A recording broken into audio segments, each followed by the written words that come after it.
أشهد أن لا إله إلا الله وأشهد أن محمد رسول الله صلى الله على سيدنا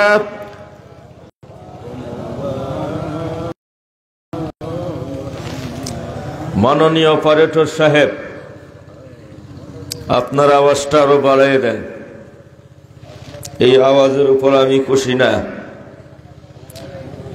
আমরা জোর দিয়ে কথা বললে প্রতিদিন 2-3 জায়গায় কথা বলা সম্ভব নয়। আপনার আওয়াজ আর একটু ক্লিয়ার করে দেন, বাড়াইয়ে দেন, যাতে আমরা জোর না লাগে। মুহতারাম সদর ইজলাস, উপস্থিত আমার ফিতর সমতুল্য মুরব্বিয়ানে গেজাম, ইসলাম প্রিয়, কোরআন প্রিয়, নবী পাগল তরুণ যুব সমাজ, আমি পবিত্র কোরআনের সূরাতুল ইনশিরাহের প্রথম 2 আয়াত সহিহ বুখারী শরীফ থেকে এখানে হাদিস সনদ সহ আপনাদের সামনে পেশ করছি, অতি অল্প সময়ে ওই 2-1টি কথা বলার জন্য।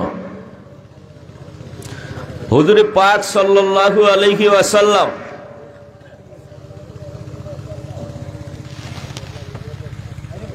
নবী আলাইহিস সালাতু ওয়াস সালাম মনে মনে একটা তামান্না করছেন। আমি আপনাদেরকে জিজ্ঞেস করি, নবীজির মনের তামান্না আল্লাহর জানার ক্ষমতা আছে না নাই? আমরা যদি মনে মনে কোনো আশা করি, এটা আল্লাহ দেখেন নি না দেখেন না? মনের খবর আল্লাহ জানেন নি না জানেন না? ইয়ালামু মা তুখফিস সুদূর,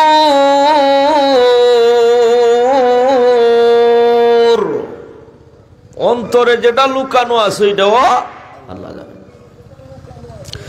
নবী আলাইহিস সালাতু ওয়াস সালাম মনে মনে আশা করছেন, আল্লাহ হযরত মুসা আলাইহিস সালাম বেঈমান নাস্তিকদের মোকাবেলা করেছেন, ওনার হাতের লাঠি বিসমিল্লাহ বলে ছেড়ে দিলে জীবন্ত অজগর সাপ হয়ে যেত। এই সাপ লাঠির সাপ বানাইয়া বনি ইসরাইলের 13 উম্মতের সাথে ইনি মোকাবেলা করেছেন। শক্ত মুজিজা আল্লাহ দান করেছেন। হযরত ঈসা আলাইহিস সালামের শক্ত মুজিজা ছিল 500 বছর আগে যারা মারা গেছে, 400 বছর আগের পুরাতন মুর্দা কবরের সামনে দাঁড়িয়ে বলতেন কুম বিইذনিল্লাহ, মুর্দা জিন্দা হয়ে দাঁড়িয়ে যেত। শক্ত মুজিজা। নবীজি মনে মনে আল্লাহর কাছে আশা করছেন, দোয়া করেন নাই, আল্লাহ যদি আমার এই ধরনের একটা শক্তিশালী মুজিজা দান করতেন, তাইলে মক্কার এই 13 জাতি উম্মতের সাথে বেঈমান নাস্তিকদের সাথে মোকাবেলা করা আমি নবীর জন্য সহজ হয়ে যেত। নবীজি মনে মনে আশা করছেন। আপনারা বলেন, মনের খবর আল্লাহ জানেনই না জানে না? বুঝেননি না বুঝেন না? আল্লাহর নবীজি প্রার্থনা করার আগেই মনে মনে আশা করছেন, আল্লাহ আয়াত নাজিল করে দিয়েছেন। সুবহানাল্লাহ। আলাম নাশরাহ লাকা সাদরাক ওয়া ওয়াদানা আনকা ওয়িজরাক। আল্লাহু আকবার পড়ুন। ওগো আমার প্রিয় হাবিব, মুসা নবীর উপর যেই মুজিজা দান করেছি, ঈসা আলাইহিস সালামকে আমি আল্লাহ যেই মুজিজা দান করছি গো, এমন কঠিন মুজিজা যদি আমি আল্লাহ আপনাকে দান করে দেই, আপনার উম্মতে বলবে 1 নম্বরের জাদুঘর। কথা কন না? হাতের লাঠি ছেড়ে দিলে বিরাট বড় অজগর সাপে পরিণত হয়ে যাবে। এই ধরনের কঠিন মুজিজা 500 বছর আগের মুর্দাকে জিন্দা করে দেখাবেন। তারা বলবে আপনি জগতের নাম্বার 1 জাদুঘর। আপনার উম্মতের জাদুঘরেরাও এই ধরনের কাজ করতে পারবে। এটা দেখাইলে আপনার উম্মতকে হেদায়েতের বাণী শোনাইতে পারবেন না। আমি আল্লাহ রাব্বুল আলামিন তার চাইতে বড় কঠিন মুজিজা আমি দান করে দিয়েছি। আলাম নাশরাহ লাকা সাদরাকা লিজামিল উলুমি ওয়াল হিকমাতি। আল্লাহ বলেন, আমি কি আপনার সিনাটাকে, আপনার বক্ষদেশকে উন্মোচন করে দেই নাই, খুলে দেই নাই তামাম বিশ্বের জ্ঞান বিজ্ঞানের জন্য? আয়াতের তাফসীর হলো, পৃথিবী শুরু থেকে নিয়ে কিয়ামত পর্যন্ত যত জ্ঞান বিজ্ঞান সৃষ্টি হবে, যত বিজ্ঞানী তৈরি হবে, আমি আল্লাহ রাব্বুল আলামিন তামাম পৃথিবীর সকল বিজ্ঞানীর থিওরি আপনার অন্তরের ভিতরে আমি প্রবেশ করিয়ে দিয়েছি। আল্লাহ রাব্বুল আলামিন বলেন, নাশরাহ লাকা সাদরাকা, আমি আপনার পক্ষ দিয়ে উন্মোচন করে দিয়েছি তামাম পৃথিবীর সকল জ্ঞান বিজ্ঞান আপনার সিনার মধ্যে আমি আল্লাহ ঢুকাইয়া দিলাম। কিয়ামত পর্যন্ত যত জ্ঞান বিজ্ঞান তৈরি হবে, সমস্ত জ্ঞানী বিজ্ঞানীর অতি মহারথী আপনার হাদিসের বাণী, আপনার হাদিসের সামনে তারা সারেন্ডার করবে, মাথা নত করবে এবং আপনার এই জ্ঞানকে তারা শ্রদ্ধা করবে। আমি আপনাকে চলন্ত মুজিজা দান করে দিলাম, এটাই তামাম পৃথিবীর বিজ্ঞানীগণ আপনার পায়ের নিচে মাথা নত করবে। চিল্লায়ে কোন সুবহানাল্লাহ। সাপ বানানো এটা আমি মুজিজা দেই নাই, মুর্দারে জিন্দা করা এই মুজিজা আমি দেই নাই, আপনাকে জীবন্ত একটা মুজিজা দিলাম। তামাম পৃথিবীর সকল জ্ঞান বিজ্ঞান আপনার সিনার ভিতরে দিয়েছি। সুবহানাল্লাহ। এই জন্য হাদিস সহিহ, নবী বলে, উতিতু ইলমাল আউয়ালিনা ওয়াল আখিরিন, পৃথিবীর শুরু থেকে নিয়ে শেষ পর্যন্ত সমস্ত ইলম আমাকে দান করা হয়েছে। সুবহানাল্লাহ। এটা হলো নাশরাহ লাকা সাদরাকার পরিফল। অনেক লম্বা আলোচনা,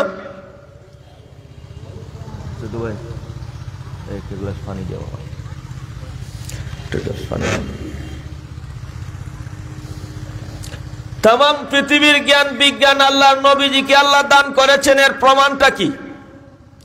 হাদিসে নবীজি বলছেন, আমাকে উতিতু ইলমাল আউয়ালিনা ওয়াল আখিরিন, পৃথিবীর শুরু থেকে শেষ পর্যন্ত সব ইলম আমাকে দান করেছেন আল্লাহ। এর প্রমাণ কি? এর প্রমাণ স্বরূপ কয়েকটা হাদিস আমি আপনাদেরকে শোনাবো। যেমন একটা হাদিস আমি পাঠ করছি সহিহ বুখারী শরীফ, কিতাবুত তাফসীর, তাফসীর সূরাতুল বাকারা, বুখারী শরীফ 2 নম্বর খণ্ড থেকে।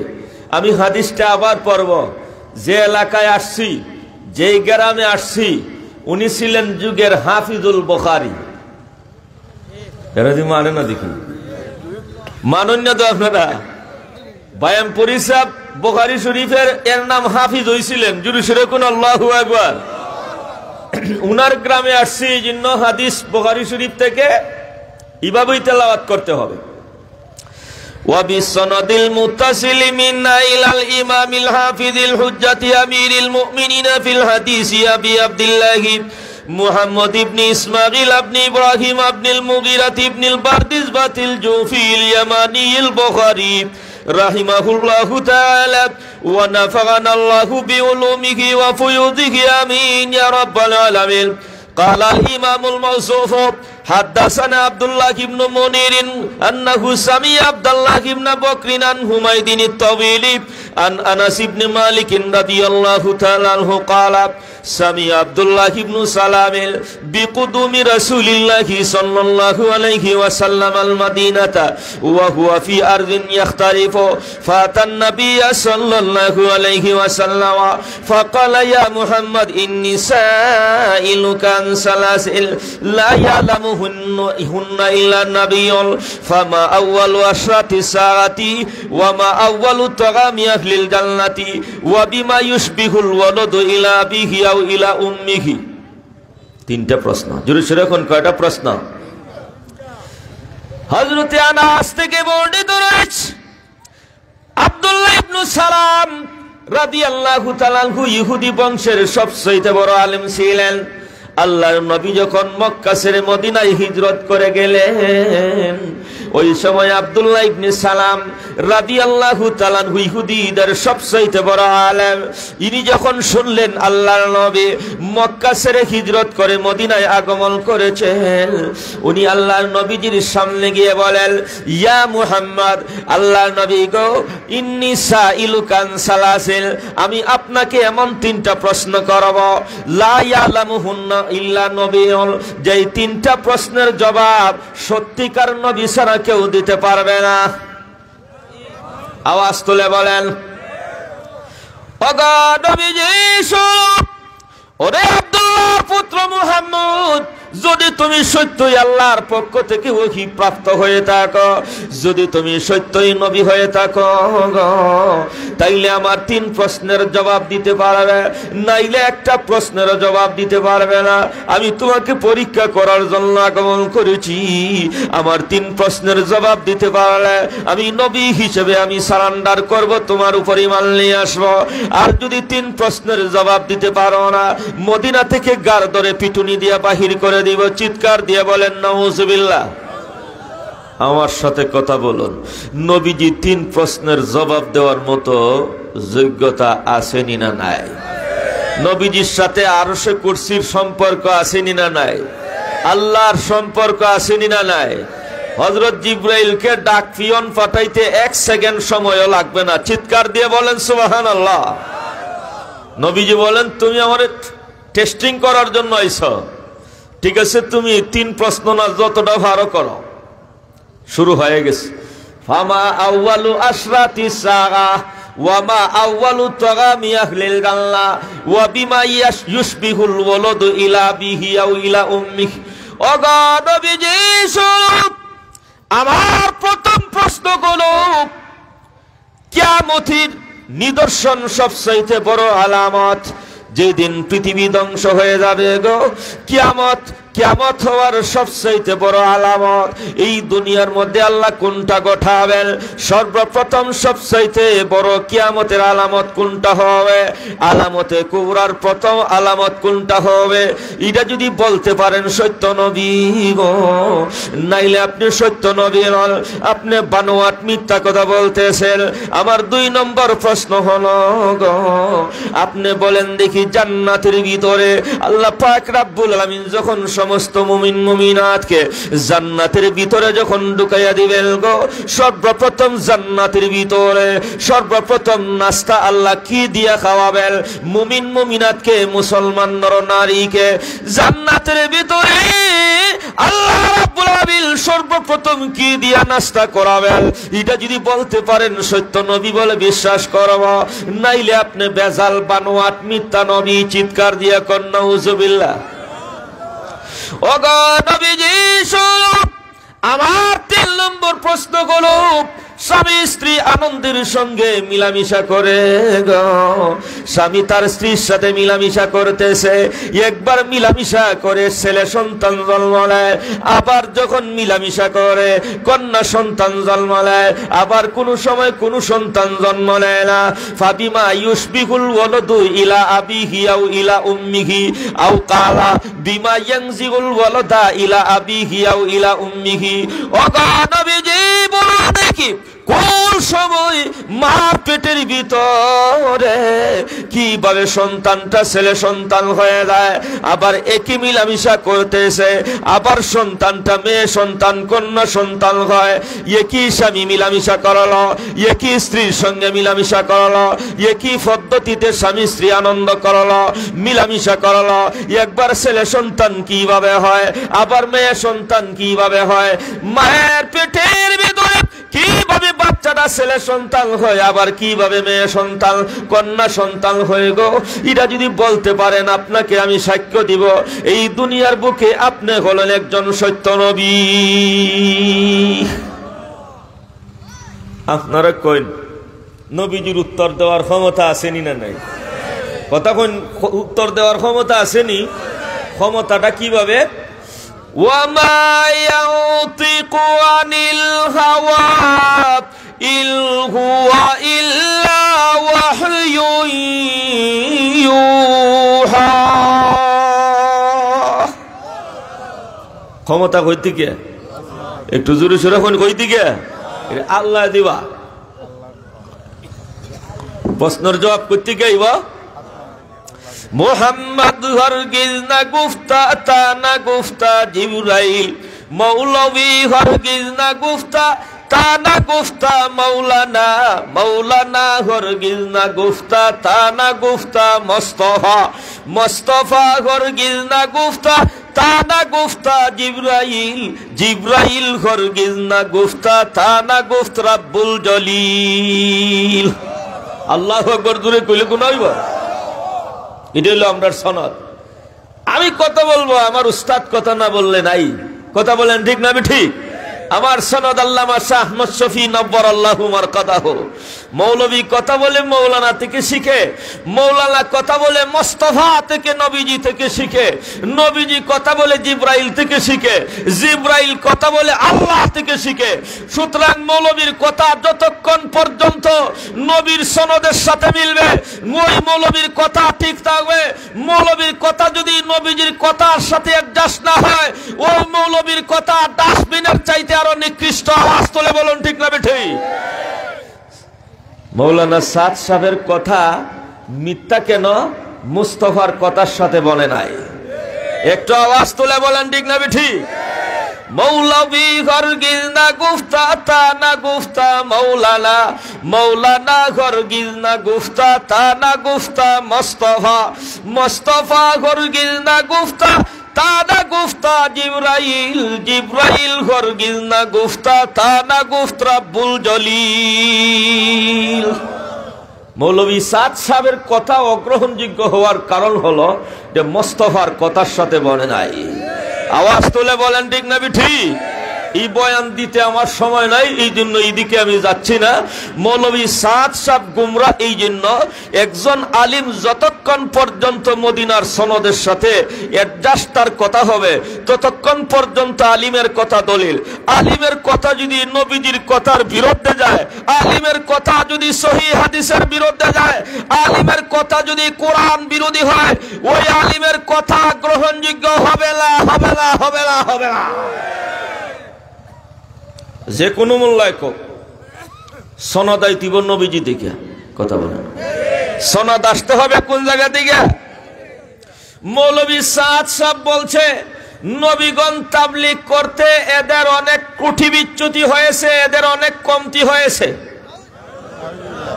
অথচ আল্লাহ বলেন নবী আলাইহিস সালাতু নবীগণের কোনো কমতি, একটু জোরে সরে বলেন, কোনো কমতি কেন? আল্লাহ বলেন আমি যাচাই বাছাই করে আমি নবী নির্বাচন করি। জনগণ সরকার নির্বাচন করে, জনগণ ভোট দিয়ে সরকার নির্বাচন করে। এই জন্য জনগণের ইচ্ছা করলে জুতার মালা দিয়ে আবার লামানোর ক্ষমতা আছে। জনগণ যেমন সরকারকে গদিতে বসানোর ক্ষমতা রাখে, কারণ সরকার জনগণের ভোটে নির্বাচিত।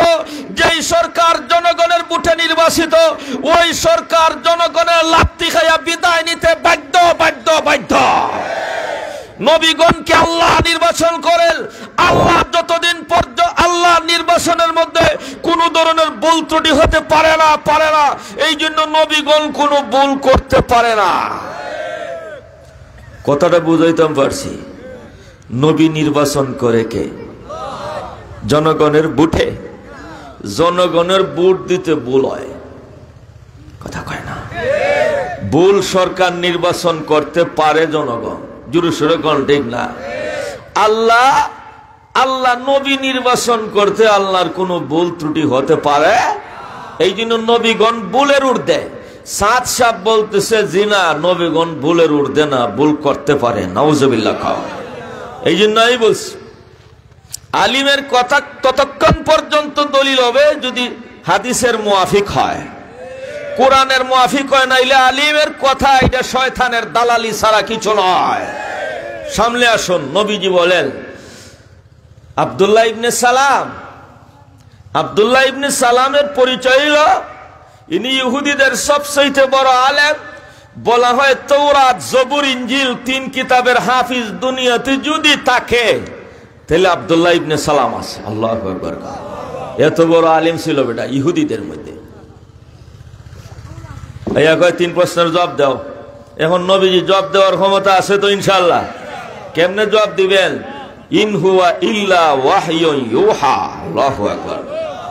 জিবরাইল প্রশ্ন করা শেষ, জিবরাইল আগমন করেছেন। সুবহানাল্লাহ।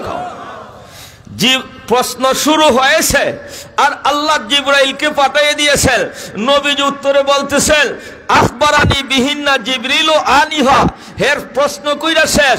জিব্রাইল আল্লাহর তরফ থেকে জমিনে এসে নাইবা নবীজির কানে কানে তিন প্রশ্নের জবাব বলে দিয়েছেন। এই জন্য আমার নবী বলেন আখবারানি বিহিন্না জিবরিল ও আনিহা, আনিহা মানে এই মাত্র। সুবহানাল্লাহ কইতা না, আগের শিখাইল নাই মাত্র, হুজুররা বসা আছে। আখবারানি বিহিন্না জিবরিল আনিহা, আনিহা মানে এই মাত্র। সুবহানাল্লাহ। আগের শিখানো না এখন কে বলে জিব্রাইল আমারে খবর দিয়ে গেছে তোমার 3 প্রশ্ন। এখন তো আব্দুল্লাহ ইবনে সালামের 12টা বাজে গেছে। কয় ফাকালা জিবরিল, কালা জিবরিল কালা নাগাম। নবীজি বলতেছেন হ্যাঁ জিব্রাইল আমাকে জানাই দিছে। জিব্রাইল কয়ে দিছে যাকা আদুল ইহুদ, এটা তো ইহুদিদের দুশমন। কেন দুশমন? কই শুনেন, শেষ নবুয়ত বনি ইসরাইলের মধ্যে দেওয়ার কথা ছিল। এই জিব্রাইলে বাটপারি কইরা বনি ইসমাইল মুহাম্মদ তার কাছে দান করে দিয়ে গেছে। নাউজুবিল্লাহ। এরা হাজার বৎসর ধরে, হাজার হাজার বৎসর ধরে বনি ইসরাইলের মধ্যে নবীগণ, লক্ষ লক্ষ নবীগণ আসছেন। এরা তামান্না হইল সর্বশেষ নবী বনি ইসরাইলের মধ্যে হবেন। কিন্তু এই হাজার হাজার বৎসর ধরে বনি ইসমাইল আলাইহিস সালামের আওলাদের মধ্যে কোনো নবী নাই। সর্বশেষ মুহাম্মদ ইবনে আব্দুল্লাহ সাল্লাল্লাহু আলাইহি ওয়াসাল্লাম নবীজির উপর নবুয়ত নাজিল হলো। নবুয়তি আসলো, সর্বশেষ নবী নবীজি হলেন। এরার দাবি হইল সর্বশেষ নবী হইতো আসিল বনি ইসহাক, বনি ইসরাইলের মধ্যে। বনি ইসমাইলের মধ্যে কেন হলো এটা আমরা মানি না। এই জিব্রাইলে বাটপারি করছে, আল্লাহ দিছিলেন ঠিক ওই। নাউজুবিল্লাহ হইতা না, বাটপারি বলে জিব্রাইলে করছে। নাউজুবিল্লাহ জুড়ে কান।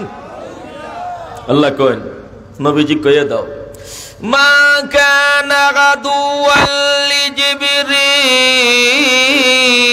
ওয়া মিকাল فإن الله عدو للكافرين।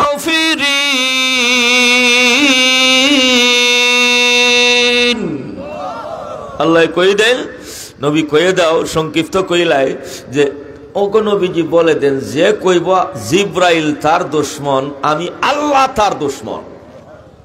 অতএব ইহুদিদের দুশমন যদি জিব্রাইল হয়, শুধু জিব্রাইল না, আমি আল্লাহ ইহুদিদের দুশমন।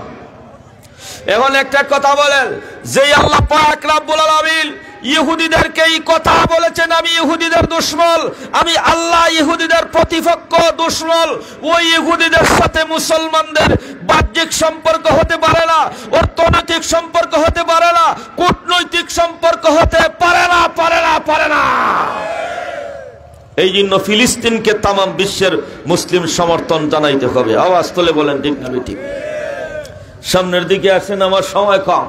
প্রশ্ন কয়টা বলেন? কয়টা? 1 নম্বর প্রশ্ন, কিয়ামতের সবচেয়ে বড় আলামত, সর্বপ্রথম আলামতে কুবরা কোনটা? নবীজি বলেন 1 নম্বর প্রশ্নের উত্তর হলো ফানারুন তাহশুরুন নাসা মিনাল মাশরিকি ইলাল মাগরিবি। পৃথিবীর পূর্ব দিক থেকে একটা আগুনের চাকা, একটা আগুনের অগ্নিকুণ্ড জ্বলে উঠবে। ওই আগুনটা পশ্চিম দিকে শুধু দৌড়াবে, মানুষকে দৌড়াইতে দৌড়াইতে দৌড়াইতে তামাম পৃথিবী থেকে দৌড়াইয়া পৃথিবীর একেবারে পশ্চিম প্রান্তে নিয়ে যাবে। এটা হইল আলামতে কুবরা। ওই আগুনটা যে সময় দৌড়াইয়া মানুষকে, তামাম পৃথিবীর মানুষকে দৌড়াইয়া পৃথিবীর পশ্চিম প্রান্তে নিয়ে যাবে, মনে করবেন দুনিয়ার বেশি দিন নাই, কিয়ামত হয়ে যাবে। আল্লাহু আকবার। খাও। নবীজি বলছেন এটা হইলে কিয়ামতের সবচেয়ে বড় আলামত, প্রথম আলামত। আব্দুল্লাহ ইবনে সালামে কয়ে আমি শুনছি মুহাম্মদ ইবনে আব্দুল্লাহ কোনো মক্তবে পড়ে নাই, স্কুলে পড়ে নাই। এই প্রশ্নের জবাবটা কিভাবে দিল? তাইলে তো বোঝা গেল সে নবী। নবী ছাড়া এই প্রশ্নের উত্তর কেউ দিতে পারবে? একটু জুড়ে কোন নবী ছাড়া এই প্রশ্নের উত্তর কেউ দিতে পারবে? 2 নম্বর, আল্লাহর নবী বলেন ওরে আব্দুল্লাহ ইবনে সালাম শুনো, তোমার 2 নম্বর প্রশ্ন হলো জান্নাতের ভিতরে আল্লাহ যেই সময় সমস্ত মুমিন মুমিনাতকে যখন জান্নাতের ভিতরে ঢুকাইয়া দিবেন, সর্বপ্রথম জান্নাতের ভিতরে কি দিয়ে আল্লাহ নাস্তা করাবেন? ফামা আউয়ালু তাগামি আহলিল জান্নাতি, আল্লাহর নবী বলেন আম্মা আউয়ালু তাগামি আহলিল জান্নাতি ফাজিয়াদাতু কাবিদি হুতিল আও কামা ক্বালান নবী, সবাই পড়েন সাল্লাল্লাহু আলাইহি ওয়াসাল্লাম। আল্লাহ নবী বলেন ওরে আব্দুল্লাহ ইবনে সালাম শুনো, জান্নাতের ভিতরে যখন সমস্ত মুমিন মুমিনাত যখন ঢুকে যাবে, জান্নাতের ভিতরে একটা মাঠ আছে, বিরাট বড় একটা মাঠ। এই মাঠের নাম হলো ময়দানে মসজিদ। ময়দানে মসজিদের চতুর্দিকে লক্ষ লক্ষ কোটি কোটি অসংখ্য গণিত স্বর্ণের চেয়ার বানানো রয়েছে। ওই স্বর্ণের কুরসির মধ্যে এক একজন জান্নাতি বসবে। কে কোন চেয়ারের মধ্যে বসবে গো, তার নামটা সেই চেয়ারের মধ্যে লিপিবদ্ধ রয়েছে। আপনি যদি জান্নাতি হন, আপনার চেয়ার সেখানে নাম করার নাম সহ লিপিবদ্ধ রয়েছে। আপনি যদি জান্নাতি হন, আপনার নামটাও একটা চেয়ারের মধ্যে লিখিত রয়েছে। একজন আরেকজনের চেয়ারের মধ্যে বসতে পারবে না। তামাম পৃথিবীর ভিতরে যত জান্নাতি হবে, প্রত্যেকজন জান্নাতির জন্য একটা স্বর্ণের চেয়ার সেই গ্যালারির মধ্যে আল্লাহ রেখে দিয়েছেন। চতুর্দিকে গ্যালারি হবে, মাঝখানে একটা বিশ্বকাপ খেলা হবে। এই বিশ্বকাপ কোনো ফুটবল বিশ্বকাপ নয়, ক্রিকেট বিশ্বকাপ নয়। আল্লাহর নবী বলেন এমন একটা খেলা আল্লাহ জান্নাতের ভিতরে দেখাবেন, এটা কোনোদিন কেউ কল্পনাও করে নাই, চোখ দিয়ে দেখে নাই, কান দিয়ে শুনে নাই, অন্তর দিয়ে কোনোদিন কল্পনাও করতে পারে নাই।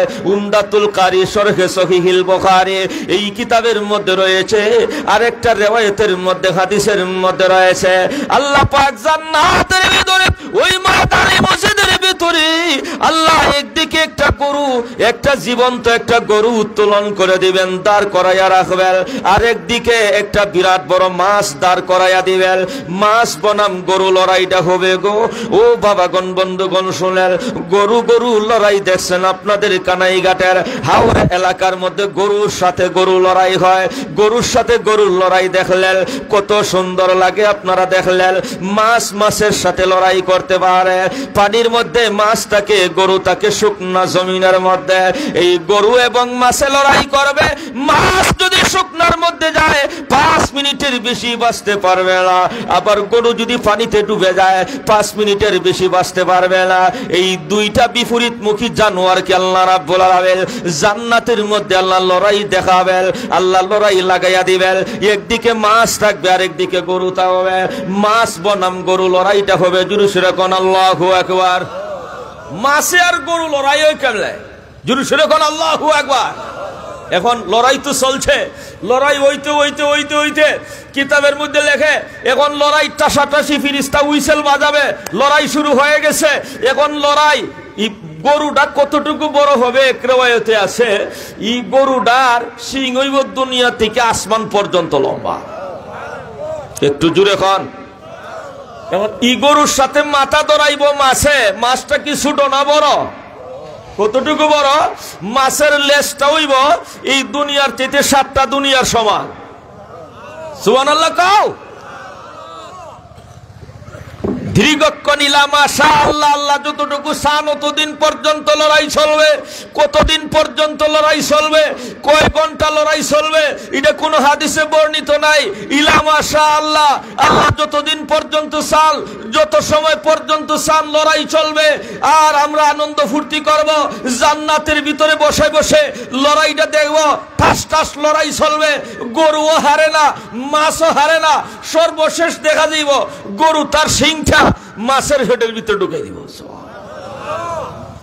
মাছের ফিরিদার সিংটা ঢুকার সাথে সাথে গরু মাছের ফেটটা ফাইরা তার কলিজাটা বাইরে আসবো।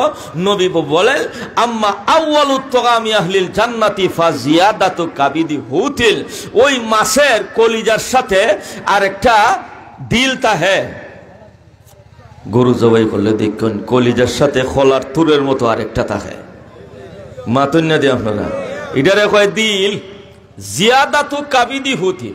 মাছের কলিজা না, মাছের দিল দিয়া কলিজার থেকে দিলটা আরো ছোট হয়। আমরা তো বাজার থেকে মাছ কিনে খাই, কিন্তু দিল তো আমরা খাই না। কলিজা বড় মাছ হইলে মোটামুটি এতটুকু বড় একটা কলিজা থাকে। জোরে সোরে খাও, ঠিক না বেঠিক? আরো জোরে সোরে খাও, ঠিক না বেঠিক? যে মাছের কলিজাটা তামাম দুনিয়ার সমস্ত জান্নাতি আদম আলাইহিস সালামের উম্মত থেকে নিয়ে আমাদের নবীজি পর্যন্ত সমস্ত নবীগণের সমস্ত উম্মতেরা সবার নাস্তা হইতো এই একটা দিল দেয়া। দিলটা কি 5 কেজি হইব?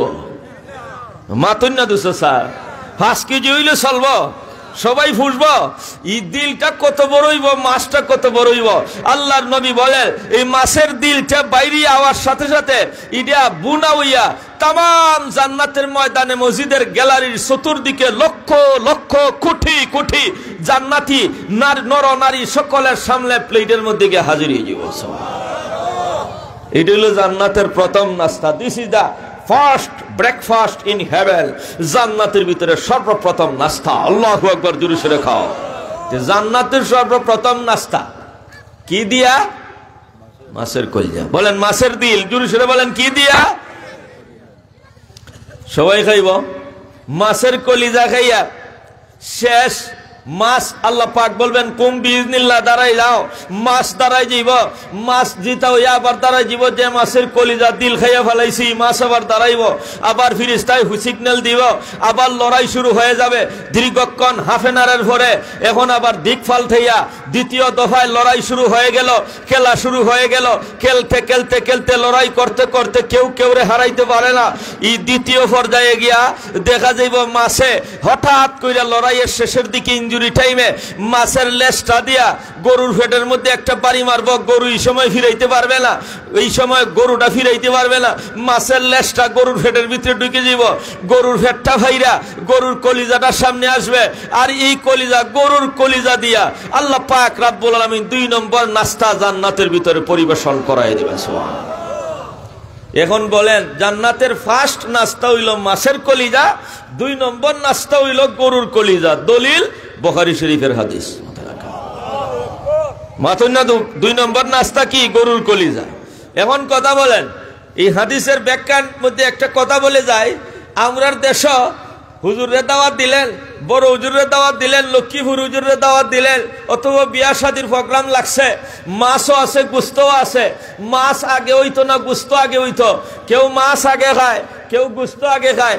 কোনো কোনো এলাকায় গুস্ত আগে খায়, কোনো কোনো এলাকায় মাছ আগে খায়। ব্যক্তিগতভাবে যার যার পছন্দ। জি না, ব্যক্তিগত পছন্দ হলে হবে না, হাদিস মোতাবেক হতে হবে। হাদিসের মধ্যে আছে সহিহ বুখারী শরীফে, জান্নাতের মধ্যে পয়লা নাস্তা হইব মাছের কলিজা, 2 নম্বর নাস্তা হইব গরুর কলিজা। প্রমাণ হয়ে গেল আগে মাছ পরে মাংস। আরে জোরে সোরে খাও, ঠিক না ঠিক? দলিল বুখারী শরীফের হাদিস। শুনেন, মাছ আগে না গুস্ত আগে?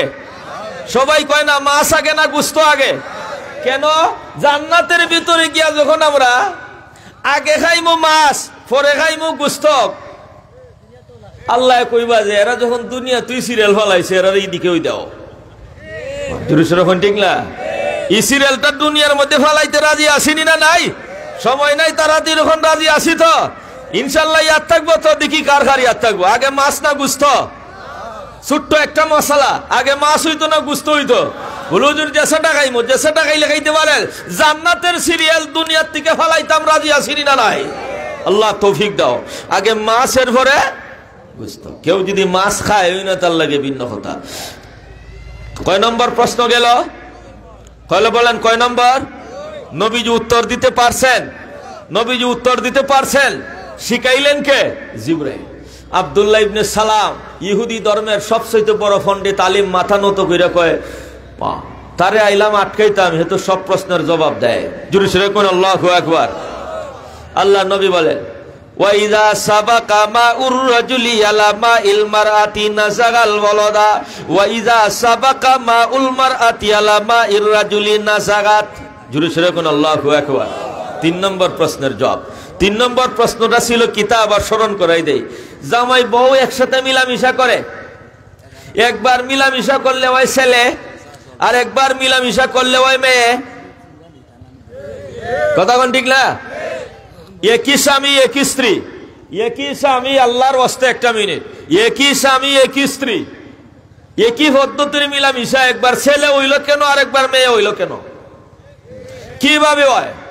এই যে প্রশ্নটা, এটা অত্যন্ত কঠিন। জোরে সোরে কোন ঠিক না ঠিক? এটাই দিয়ে প্রমাণ দিব আমার নবীজিকে আল্লাহ পৃথিবীর কিয়ামত পর্যন্ত সমস্ত জ্ঞান বিজ্ঞানের চেয়ে বেশি জ্ঞান দান করেছেন। দেখেন ১,৫০০ বছর আগে সহিহ বুখারীর হাদিসের মধ্যে আছে মার পেটের বাচ্চা কিভাবে ছেলে হয় কিভাবে মেয়ে হয়। ১,৫০০ বছর আগে নবীজির সহিহ বুখারীর হাদিসের মধ্যে বলে গেছেন। আর বর্তমান দুনিয়াতে বর্তমান ডাক্তাররা, বর্তমান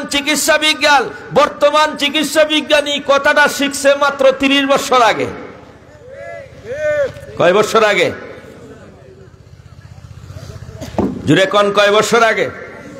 মাত্র ৩০ বছর আগে জানতে পারছে বিজ্ঞানে মার পেটে কিভাবে মেয়ে হয় কিভাবে ছেলে হয়। অথচ নবীজি বলে গেছেন কয় হাজার বছর আগে, ১,৫০০ বছর আগে, কয় হাজার বছর আগে। আল্লাহ নবী বলেন ওই আব্দুল্লাহ ইবনে সালাম স্বরূপ স্বামী স্ত্রী যখন মিলামিশা করবে রে, স্বামী স্ত্রী মিলামিশা করতে গিয়ে যদি স্বামীর বীর্যটা আগে বাহির হয়ে যায়, তখন তার এই মিলামিশার মাধ্যমে যদি সন্তান জন্ম নেয় তখন ছেলে হবে।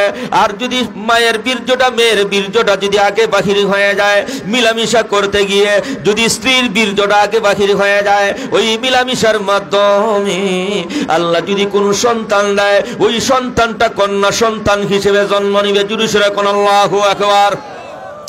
আমার বন্ধুগণ, যদিও শুনতে লজ্জা লাগে কিন্তু নবীজির হাদিস বুঝতে হবে। জোরে সোরে কোন বুঝতে রাজি আছি না নাই? আমার নবী বলেছেন ইযা সাবাকা মাউর রাজুলি আলা মাইল মারআতি, যদি স্বামীর বীর্যের ভিতরে, সাবাকা শব্দের আরেকটা ব্যাখ্যা হলো গালাবা ইয়াগলিব। সাবাকা ইয়াসবিকু শব্দের অর্থ হইল গালাবা ইয়াগলিব, মানে যদি বিজয়ী হয়ে যায়। আল্লাহ নবী বলেন স্বামীর বীর্যের মধ্যে যদি স্পিড ক্ষমতা যদি বেশি হয়, স্বামীর বীর্যের মধ্যে যে শুক্রাণু রয়েছে, শুক্রাণুর পাওয়ার যদি বেশি থাকে, ওই সময় ছেলে সন্তান জন্ম নেবে।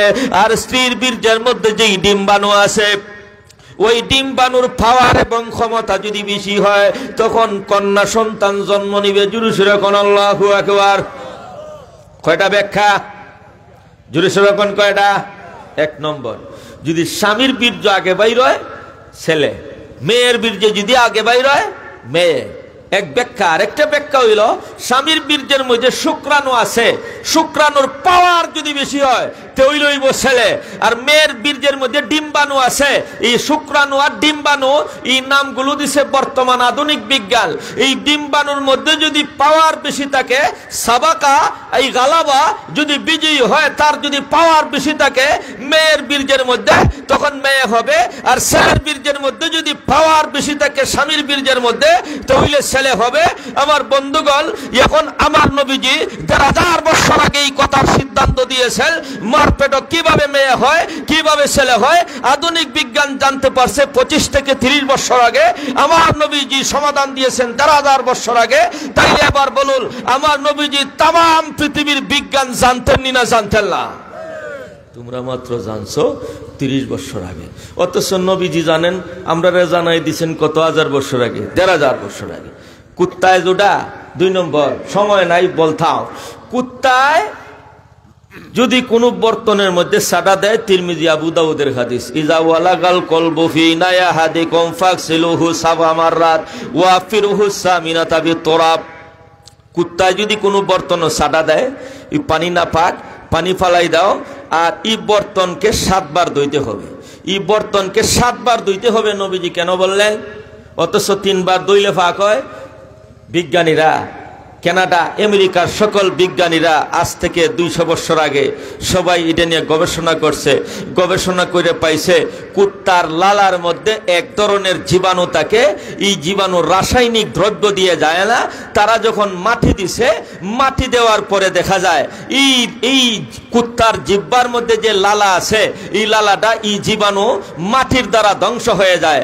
এখন তারা সারান্ডার কইরা হাদিসের সামনে মাথা নত করছে, কই ইসলাম ইসলাম ধর্মের নবী সবচাইতে বড় বিজ্ঞানী। কুকুরের জিহ্বার মধ্যে লালা থাকে, কোনো মেডিসিনের দ্বারা এটা ধ্বংস করা যায় না। নবীজি যে হাদিসের মধ্যে বলেছেন এই আফিরুহু সামিনা তাবি তুরাব, মাটি দিয়ে মানজন করতেইব, মাটি দিয়ে গসাইলে কুত্তার জিহ্বার মধ্যে যেই লালা থাকে, যেই জীবাণু থাকে, এই জীবাণুটা নষ্ট হয় একমাত্র ধুলাবালুর মাধ্যমে, মাটির মাধ্যমে। চিৎকার দিয়ে এখন সুবহানাল্লাহ। কত বড় বিজ্ঞান নবীজির কথার মধ্যে ছিল। আমার বন্ধুগণ, আমার আলোচনার সময় মাগরিবের পরে করতেছিলাম, আমরা সকলের মুরব্বী, প্রাণপ্রিয় মুরব্বী আমাদের সরে থাক, হুজুর আমাদেরকে দোয়া দিয়ে গেছেন। এখন আমরা যে এই যে ঈদগাহটার মধ্যে বসছি, এই ঈদগাহর উন্নতির জন্য আরো কয়েক বছর আগেও আসছিলাম, যে অবস্থায় দেখে গেছি এই অবস্থায় আছে। ঈদগাহর উন্নত ওই তো আমরা চাইনি না, চাই না? একটু জোরে সরে এখন চাইনি না, চাই না? চাই। যেহেতু আমি ঈদগাহ নিয়ে একটা কথা আমি আপনাদেরকে বলবো, ঈদগাহ যেহেতু 10 পর্যন্ত টাইম আছে। জি, আমার তো টাইম নাই। একটা কথা শোনেন, এক বেটা আসেননি আপনারা, জঙ্গল ও মাটি কাঠ কাটে তো, হে এত গরিব, এত গরিব, প্রতিদিন কাঠ বেচে পরিবারের জন্য ডাইল চাউল নেয়। আরবি এক কিতাবের মধ্যে পাইলাম, একদিন সে জঙ্গলে বসে রুটি খাইতেছে, আর একটা ফাঁকি কুদার তৈয়া ঠেউ ঠেউ ঠেউ ঠেউ করতে করতে একবারে তার সামনে চলে আসছে। বিড়ালে যেভাবে আমরা চতুর্দিকে ঘুরায়, এইভাবে ফাঁকিটা ঘুরতেছে। এই কাঠুরিয়া গরিব মানুষ মনে করছে এটার মনে হয় ক্ষুধা লাগছে, একটা রুটি সিরিয়া একটা টুকরা ফাঁকিরে দিছে। ফাঁকিটা কোনো রকম খাইছে, খাইয়া বোঝা যায় হে তরতাজা হইছে। আর 3টা টুকরা ছোট ছোট কইরা, একটা টুকরা লইছে ঠোঁটের মধ্যে, আর 2টা টুকরা লইছে 2 পায়ের মধ্যে সঙ্গল দিয়া, উড়া দিয়া যাইতো গাছ চলে যাইতো। এখন দেখে যায় না, হে তার মাথার উপরে খালি ঘুরে। সুবহানাল্লাহ।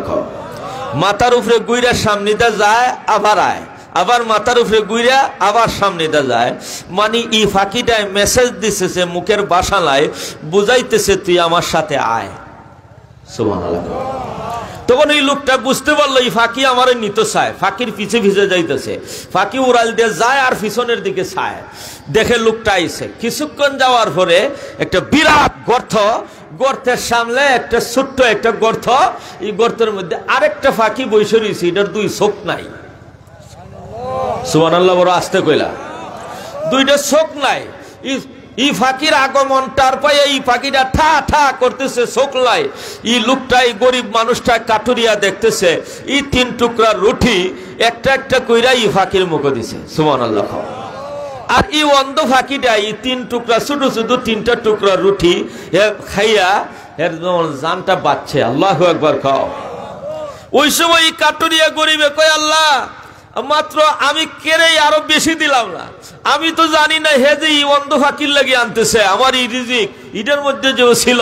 এই লোকটা আশ্চর্য হইয়া মনে মনে আফসোস করতেছে, আরে আরো কিছু বেশি রুটি দিতাম তো 2টা ফাঁকে খাইয়া আরো পরিতৃপ্ত হইতো। আল্লাহু আকবার খাও না।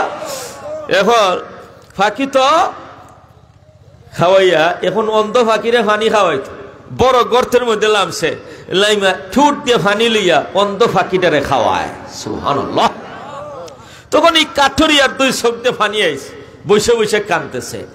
খেলা তো এখানেই শেষ না, ফাঁকিটা ওই বড় গর্তের ভিতরে আবার লামে আবার উঠে, আবার লামে আবার উঠে, আর তার মাথার উপরে ঘুরাই ঘুরাই আবার লামে। পরে এই ফাঁকি আমার মাথার উপরে ঘুরাইয়া গর্তের ভিতরে লামে, গহীন গর্তের মধ্যে খেলো। মানে মেসেজ দিছে তুই লাম, বুঝাইতেছে তুই নিচে লাম। তখন এই গরিব মানুষটা বুঝা আস্তে করে গর্তের ভিতরে চাইয়া দেখে এটার ভিতরে চকচক করতেছে স্বর্ণ, সোনা। দিছিল কিতা কথা কও, একটা রুটির টুকরা দিস। পাইছে কি স্বর্ণের চাকা দেখা যায়, তাড়াতাড়ি ফাল দিয়ে লামছে। এবার জীবন যাও কার চাক, যদি ভিতরে আজা করতে সাপ থাকে মাখাইলে তো খাইছে, আমি তো গরিব। যা লামছে, লাইমে লঙ্গি কইলে যা আছিল স্বর্ণ সব লঙ্গির মধ্যে লইছে, লইয়া বান্ধিয়া ল্যাংটাও এখন যাইতো কেমনে বাড়ির, গাছের ফাতা সাথে সিরিয়া সবকিছু ডাইখিয়া সব কিছু ইজ্জত আবরু ডাইকে বাড়িতে গেছে, গিয়া কয় দেখ বউরে কয় কি নিয়ে আসছি, জুড়ে সরে কোন আল্লাহু আকবার। তার চৌকির নিচে গাতা কুচ্ছে, কুদ্দা যত স্বর্ণ আসিল সব গাতার ভিতরে ঢুকাইয়া রাখিয়া অল্প অল্প কইরা বেছে। এত সব স্বর্ণ যদি একদিনে বেছে তো সমস্যা আছে, তুরা তুরা করে বেচতে বেচতে এই লোকটা দেশের সেরা ধনী হইছে। আমার বন্ধুগণ, সে দিছে কত?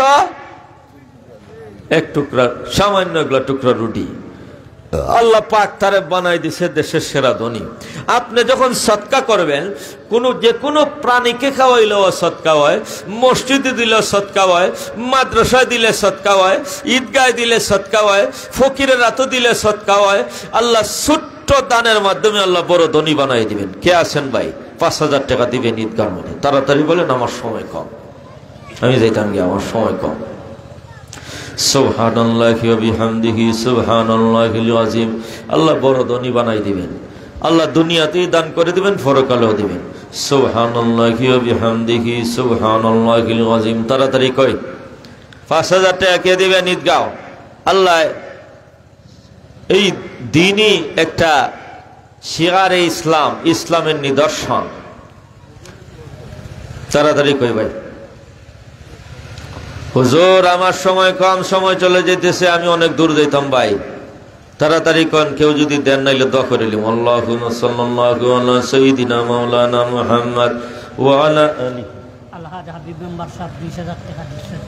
দেলাইছেন? নারায়ে তাকবীর।